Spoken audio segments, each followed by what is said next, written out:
This Week in Richmond is made possible in part by Alpha Natural Resources, an energy company dedicated to respecting the land. Alpha Natural Resources, we power the world through the energy of our people. Everywhere there are lighting poles, there's one more opportunity to save money. Intelligent Illuminations provides cost-effective wireless lighting solutions for roadway or area outdoor lights. KANAWHA Valley Arena, Virginia's cowboy town, hosts Civil War reenactments, ATV rodeos, mud bogs, diesel truck pulls, and high school rodeo finals. The Virginia Chamber of Commerce, the voice of the Virginia business community, working in legislative, regulatory, and political arenas to promote the free enterprise system. Additional support is provided by these sponsors.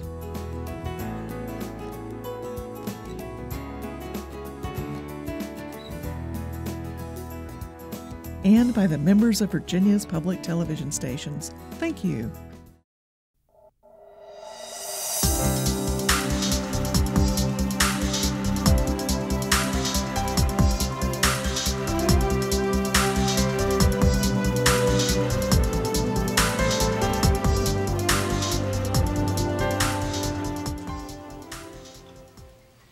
Welcome to This Week in Richmond, and a very special welcome to Senator Richard Saslow, Senator Dick Saslow, as most of us know around Capitol Square, Democratic leader in the Senate, member of the Senate since 1980, and prior to that, 4 years in the House of Delegates from 1976 to 1980. Wealth of legislative and political experience. We're having the conversation, Senator Saslow will let our viewers know on Monday, of what's expected to be the last day of the session. Last week of the session. Last week of the session. Right. If the last day. Yeah, that would be, some of us have been thinking that and wishing that, but the last week if everything stays on schedule. So by the time some viewers are seeing the program, you perhaps will have adjourned. But as you're wrapping up this last week, some major issues yet to be resolved. So start off on any one of them that you want to start on. The two major issues, and probably the number one, is transportation. The other issue, equally important, is the expansion of Medicaid.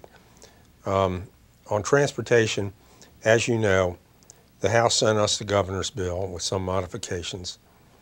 The Senate sent back.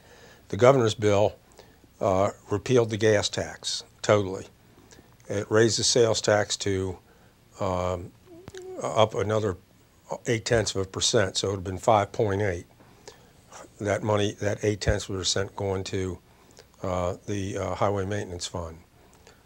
The marketplace equity portion of that would have said that if Congress repeals the ban on sales tax on the internet, sales and things like that, then that money would go to the states. And under this bill, the governor's version, it would have been dedicated to transportation instead of the general fund. The problem is, of course, Congress is never going to repeal that. Or I don't want to say never, but they won't repeal it any time probably in your lifetime or mine. But and then there was a $15 registration fee increase, and then there was a he had one more component, and that was that the $100? That was the $100. What he did was he's repealing the gas tax, but he wants to penalize hybrids for not paying the gas tax, which didn't make a shred of sense. And of course, neither did the repealing of the gas tax. We've been the only state in America. So the net effect is that you're going to take it off of the users and put it on people, some of whom don't even have a car.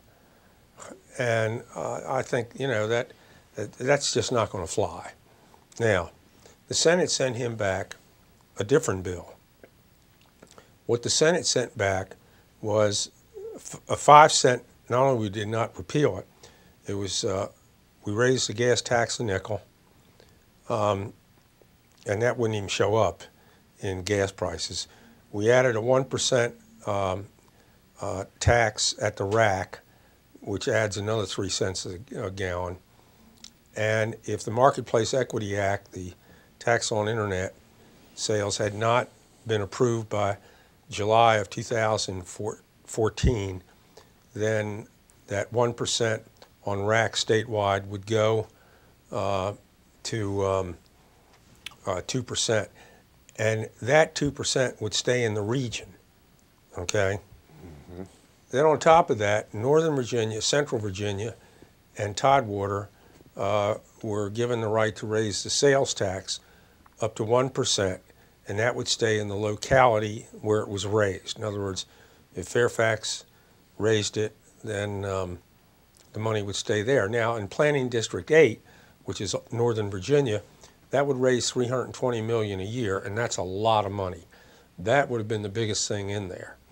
Well, now it's in conference, and right now the two sides are kind of dancing around, and I'd be surprised if you got a resolution on that before Thursday or Friday, and possibly even Saturday. But the sides right now are too far apart. House is adamant in repealing the gas tax. That's just not going to happen. I mean, you could technically say you repealed it and then go to 8% rack tax, which is still the tax on gasoline. Mm-hmm. And tax on gasoline is a gas tax. You'd have to set a floor of $2.81 a gallon. And right now, if that was in existence, the rack would be on statewide average of $3.50 a gallon. Gasoline has gone up 32 cents a gallon in the last 9 days. In fact, from Saturday, the 9th of February to Saturday, the 16th of February, 2 days ago, gasoline went up 32 cents a gallon at the rack, wholesale level. And I've been telling people for years, taxes in the U.S. have nothing to do with the price of gasoline, or very little, as evidenced by the fact that we're about, on a year-round basis, 3-4 cents below North Carolina as a statewide average, and yet their gasoline tax is 22 cents higher than ours. Mm-hmm. And if we were to repeal the gasoline tax, the oil companies on the night it was repealed would probably go down 16, 17 cents. Over the next 6 weeks, it would just be bumped up till we were within a few pennies of North Carolina. It ought to be obvious that they're not going to allow huge state-by-state separation. So all you'd be doing, you wouldn't be helping your constituents. All you'd be doing is giving a giant windfall to the oil companies. And I don't think they need help from us. They seem to be doing pretty well. No, there's been reported, I believe, in print that the governor has indicated some openness to consider that? Yeah, if we phase out the gas tax. Oh. And that's not going to happen. Okay. So that's the position. There's going to be a gas tax, or there won't be a transportation bill. So the challenge of getting those two positions together to find something that both chambers could accept. It's always a challenge. Yeah. We'll see. You have to see what happens. Am I right in thinking that this is one of the first times in a long time that both chambers at least have passed a bill right. about transportation? This is the first time since '92 when I got my bill. I introduced it through unanimous consent.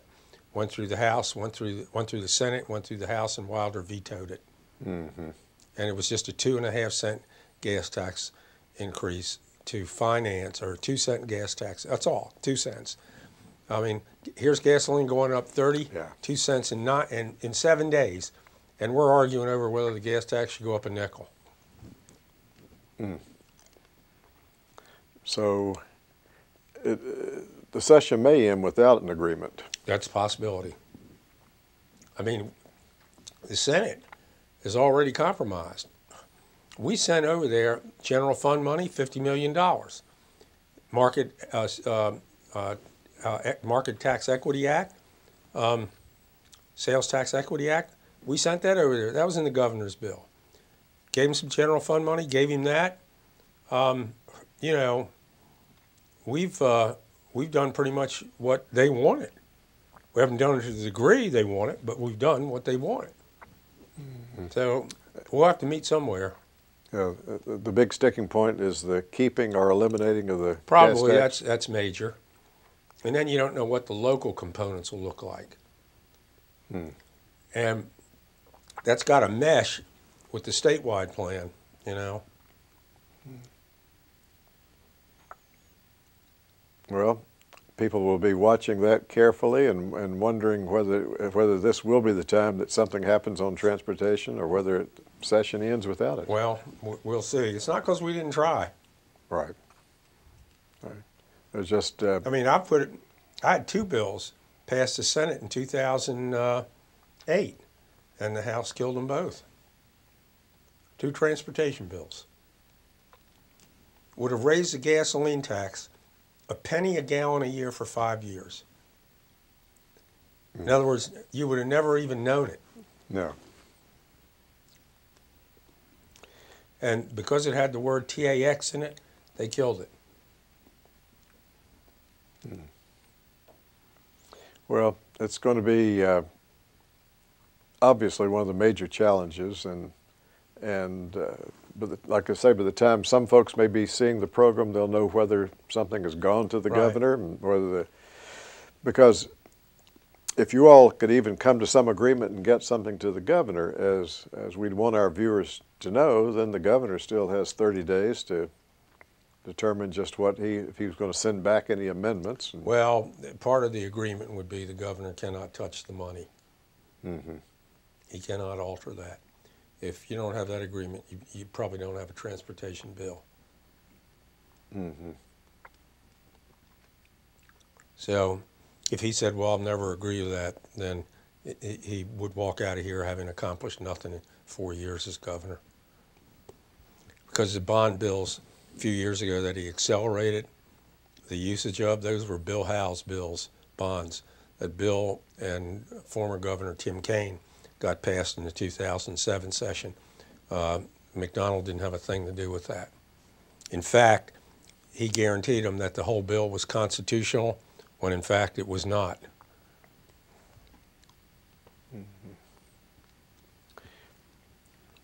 From your perspective, would it be fair to say you think the governor wants to get something done? I think he'd like to get something done. Yeah. But as the negotiations going on, it's not really between the Senate and the governor, as much as between the Senate and the House. Senate and Grover Nordquist. He controls the House and the governor. So what part? Or he controls a lot of the House, not all of it. Yeah. What part of it has he weighed in on, or the no taxers is? Well, you got to remember the bulk of those people over there have signed that pledge. And I explained to the governor, that's not my problem, that's his problem.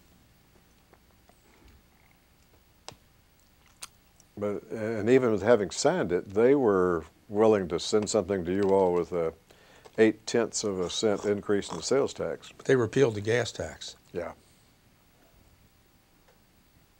I mean, his plan would have netted $600 million a year, which would have barely stopped the bleed of the maintenance fund, which we run through every year, and then have to borrow $500 million or more from construction.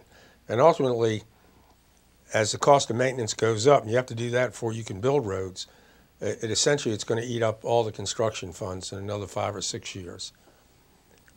And what he's doing would stop that, but it wouldn't give you much money to do anything else. Our plan was close to $1 billion a year. What portion of that, Senator Saslow, was in the plan that came to the House was even that internet sales? Was that a couple $100 million? A couple $100 million. And that's just not going to happen. And that's where the Senate plan replaces, in a sense, replaces that. Well, if it doesn't happen, we replace it with a 1% increase at the rack, which is, in and of itself, about 3 cents a gallon, or $150 million a year in gasoline revenue. A penny on the gasoline tax is close to $50 million a year. And he was going to toll the interstates. And out of those tolls, they had hoped to raise $40 million a year, a 1 penny increase in the tax statewide, which the voters wouldn't even know, the car users wouldn't know, couldn't give you the day that it would go into effect if they were watching. I mean, not when they're going up the other night. Thursday night, I got a 13-cent increase. Friday night, I got a 9-cent increase. To the viewers, I'm in that business. Mm-hmm. You're worried about a penny? And as some of our viewers may not know, the House took care of the toll part and didn't even send that over to you. They eliminated that. Right. The tolling, and that was... Well, if you remember when he came into office, he was going to drill offshore, raise money that way. That's not going to happen. He was going to sell the ABC stores. That's not going to happen. And he's going to toll the interstates. Let's go to that other tough issue that to be reconciled in some way before the session ends. Lay that out for us. Well, when they passed the Affordable Health Care Act in 2010, it called for a mandatory expansion of the Medicaid funding to 133% of the federal poverty level. This is for people who did not have insurance. In Virginia, it's about 350,000 people. The U.S. Supreme Court said that part of the Health Care Act was unconstitutional, that they couldn't force the states to do that or give up their money, Medicaid money. So, but they left the option there, okay? If we don't do it, here's what's going to happen. Number one, under that act, these hospitals are going to be taxed, healthcare providers, as if they received the money, even if they didn't. The people are going to show up at the emergency rooms and get medical care there, which is the most expensive place you can get it on the planet. And third, we're going to pay for that, and we're going to pay through it through our insurance bills the next year, because that's where it all winds up. When those hospitals and those providers get taxed, that just winds up in your health care bill next year. If we take the $2 billion and the federal government pays 100% of that cost the first till 2016, then it's reduced over the next 4 or 5 years down to 90%, where it stops. By taking that, we not only would keep our health care costs down from two standpoints. One, you keep people out of the emergency room, and number two, there wouldn't be costs because they'd be reimbursed for that, by the government to pay for that 350,000 people. So, and it would create, by us taking that money, 30,000 new jobs in Virginia, 30,000 healthcare jobs in Virginia. So it would help with a whole lot of things. The business community universally supports the expansion. The hospitals, the doctors, everybody supports the expansion except the governor and the House of Delegates. You've had two Republican governors in the last couple of weeks. Kasich, who was a vociferous opponent of what Obamacare, the Affordable Health Care Act, did, he caved in because he came to the realization he was just hurting his own business community by not taking the money. And Governor Snyder, conservative Republican as well from Michigan, came to the same conclusion, that it made no sense not to take the federal money and expand Medicaid. So this is where we are. The Senate budget has set up the mechanism, the groundwork, for us to go ahead and do that. And it's put in there, conditioned on certain Medicaid reforms and things like that. The House has not come along with that yet, but we're hopeful that the governor will listen to the business community. And, he wants to run for president in 2016. Everybody knows that. But he's not going to make it, if he goes out of here with zero accomplishments. So that's the probably biggest difference, would you say, in the House and Senate budgets? Lots of other small differences. Yeah, there's small differences. That's the biggest one, yeah. Yeah. And that was worked out kind of at the 11th hour. The Medicaid expansion. On the Senate side. On the Senate side, right. Yeah. Where you all, from the Henrico area, Richmond area, Senator Stosh, I think, was one of the senators who worked with you. Absolutely. Walter's done a terrific job as chairman of the Senate Finance Committee. and so it was somewhat bipartisan, that effort. It's in the Senate. It is bipartisan. Yeah. So that's the big challenge to be worked out, and got to make it work. Look, the Speaker is a pretty savvy guy. Bill is very, very bright, and he is able to bring disparate sides together.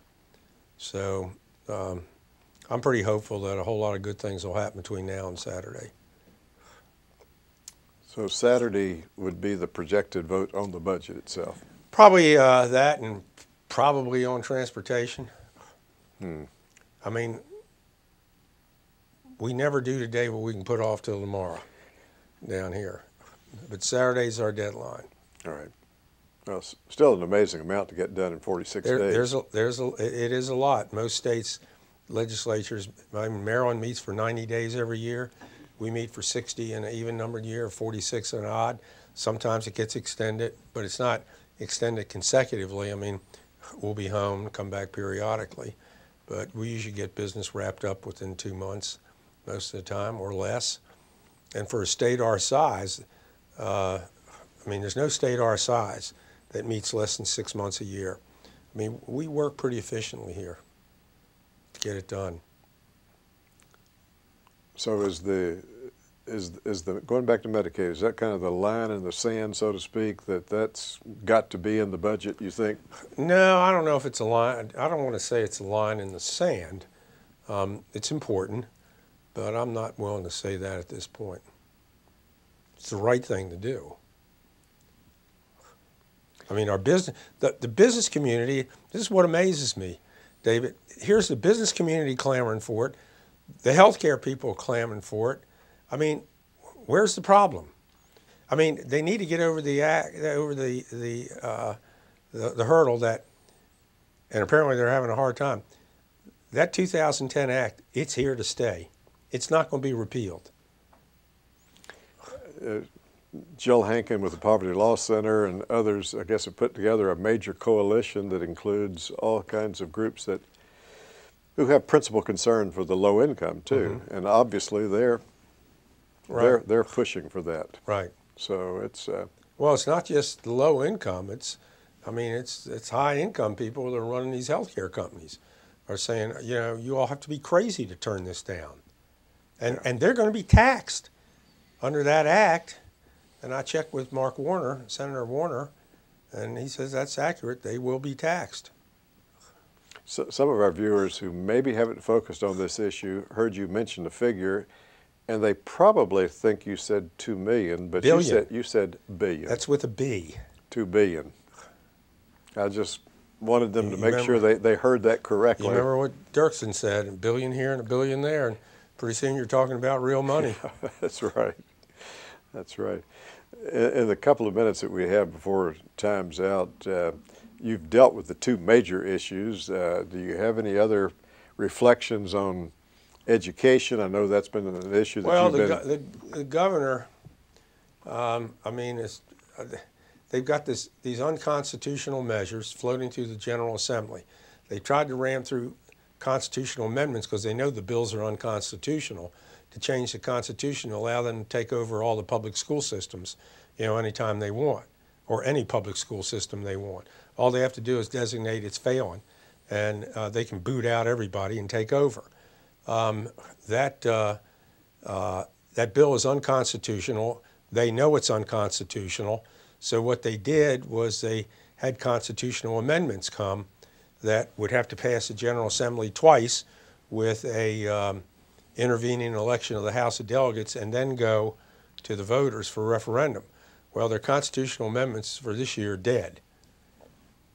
So they withdrew the last one today because they didn't have the votes. Other issues, you all dealt with uranium mining this issue. Uranium mining, I think, fell victim to the redistricting coup that the Senate Republicans tried. And when that happened, it just, the Senate Democrats, some who were on the fence, just said, you're going to do this, because the sponsor was the guy sponsoring the bill on uranium mining. They were furious over that.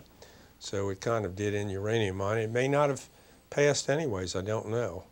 It was a close vote in both houses. And that's to lift the ban. That's not to approve a mine or sanction anything. That was to lift the ban. Senator Saslow, our time has flown by, and really appreciate your being on This Week in Richmond and laying out those issues. Thank you. Okay, you bet. Thank you very much. Okay.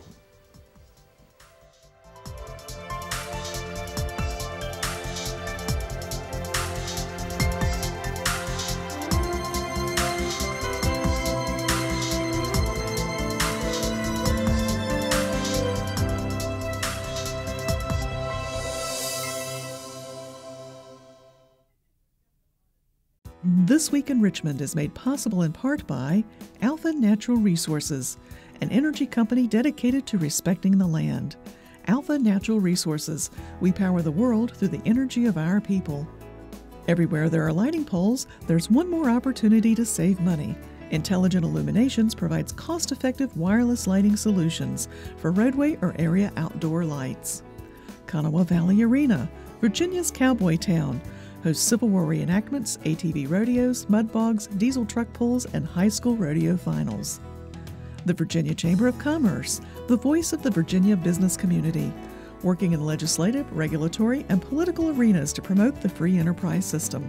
Additional support is provided by these sponsors.